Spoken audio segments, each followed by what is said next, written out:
was a hot and humid summer day in 1997. I had just returned to my home country, Guinea-Bissau, in West Africa, after completing my bachelor's degree right here in Ohio. I was napping in my parents' home when I heard a knock on the door. I got up, all sweaty, and I found three little girls selling peanuts. They were barefoot, modestly dressed, but looked happy. So I got some peanuts and asked them to come back the next day, but only two of them showed up.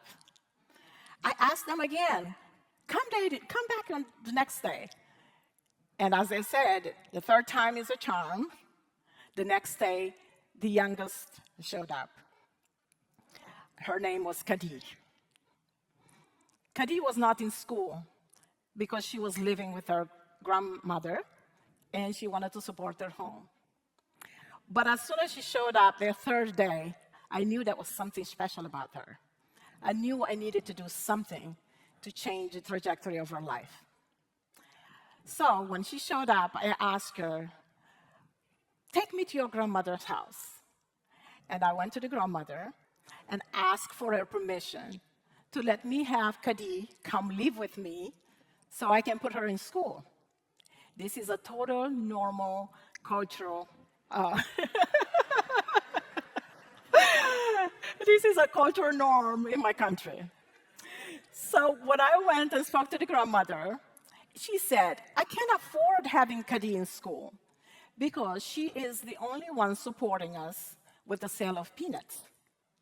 Kadi's parents lived in the village, so she was literally selling peanuts to support her grandmother. So I made a grandmother an offer. I said, if I support you, would you let me put Kadi in school? And her answer was yes. I was excited.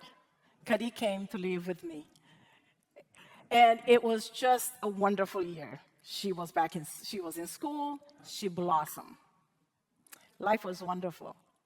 Well, until the turning point in my life and Kadi's life came on June 7, 1998, when a civil war broke out in my country between the government and the military that profoundly changed our lives. Things escalated so quickly, Kadi and I got separated. Her family came from the village to take her and the grandmother back. And I ended up living as a refugee in an overcrowded ship to the neighboring country, Dakar, Senegal. I had to start over. My life was upside down. I was heartbroken. I was forced to leave my home and my loved ones.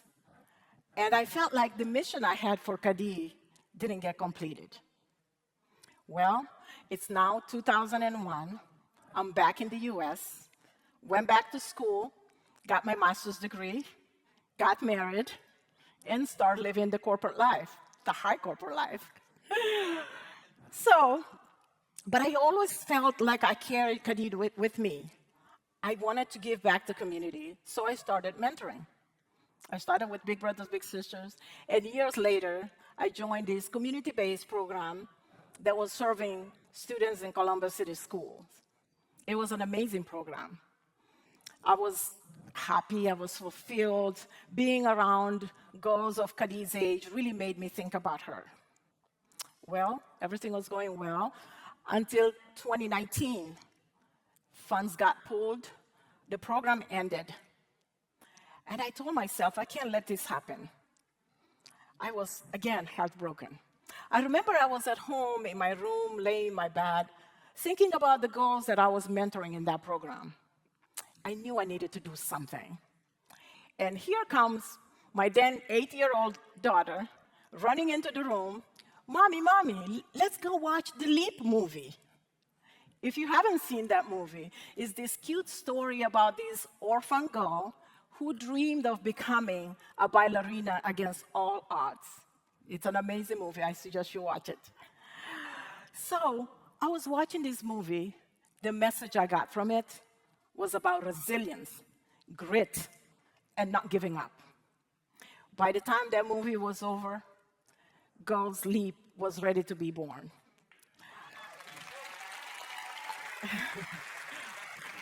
I literally took a leap of faith because I wanted to create a program that will empower girls to leap into their full potential, to become confident leaders and change makers in their community, to embrace their uniqueness, to cherish their achievement, and to understand their purpose, all while supporting their families.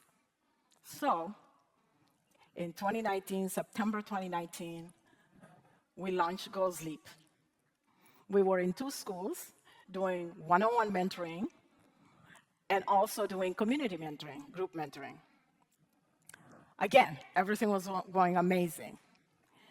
6, 7 months into the program, 2020, COVID-19 hit, which impacted the way LEAP program worked because it was a one-on-one, in-person program. So I told myself, this time seems different because I knew I needed to push harder because I had done harder things before. What I realized is that some of the underserved students that I actually had in the program didn't have computers at home. They didn't have internet connection. So I needed to do something. I jumped into action and started going online, looking for donations, applying for grants, looking for partnerships. Before I knew it, donations started pouring in. Computers were donated, hotspots were donated. I remember getting in my car in the middle of pandemic, driving around to deliver those computers so that we can get those girls back online. Because the prospect of doing virtual sessions without computer and internet was just almost impossible. We finally got the girls online and continued to mentor them. Because I was so relentless, I didn't want to give up on those girls. People showed up. From the very beginning, when I brought Kadi to my parents' home, my parents showed up by allowing me to have her home and put her in school. When I launched Girls Leap in 2019, mentors and volunteers showed up. School administrators and families showed up. When we had our first STEAM summer camp, organizations, local and national organizations such as Microsoft, Mentor National, and others showed up by providing us with technical support and donations. And the Women's Fund was actually one of the first organizations to fund us, to believe in our missions.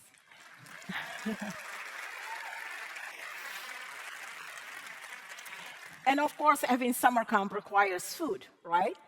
Again, the restaurant chains showed up, from Panera to Pizza Hut to Donato's to Subway to Cane's.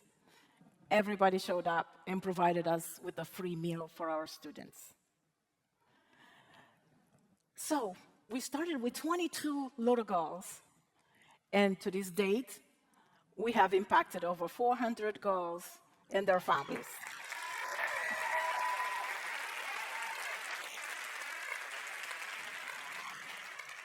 I tell this story not because I'm special, but because of 2 reasons. One, I strongly believe if you invest in women and girls, you can change the world.